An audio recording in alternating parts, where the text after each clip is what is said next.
有149年历史的中华保心罗厝天主教堂，是中部地区上界早起的一个圣堂。老百因为这地堂上过旧，经过2届改建，目前第3代是1975年进行完工的圣堂。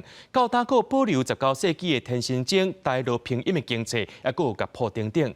教会也希望透过这个文物，让大众了解到传教历史，甚至是迄当时民众的生活习惯。 中华保心乡的罗厝天主堂是地方重要的信仰中心。1875年由5万户神父来到中华保心的后壁厝传教。1877年起的第1代罗厝圣堂，因为白河大地震倒去，不过当时教堂使用的天心经也完整保留落来。教会表示，当时老百姓生活拢是听经声来进行的。 做早起要做早课，神父敲钟的时，伊就去田里做工课。中昼要做中昼有课的时吼，伊就倒来厝食饭。暗时吼做完课，伊就知影讲爱休困吼。所以这个真正是一个足重要的一个老百姓生活的一个根基。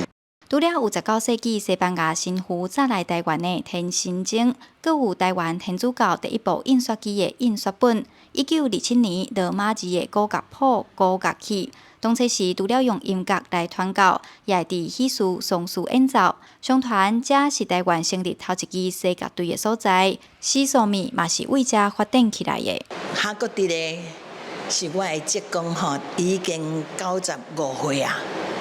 嘿，伊拢爱出乐队，就是头拄仔讲，无论是过往的做喜事的，拢爱需要这个乐队。啊，这个乐队吼，尾啊演变到最后，变做女子西乐团。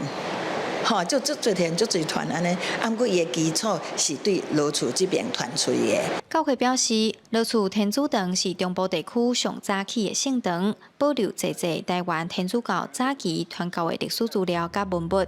目前1908年起的文物馆正在整修，这文物暂时刷去展览室展出。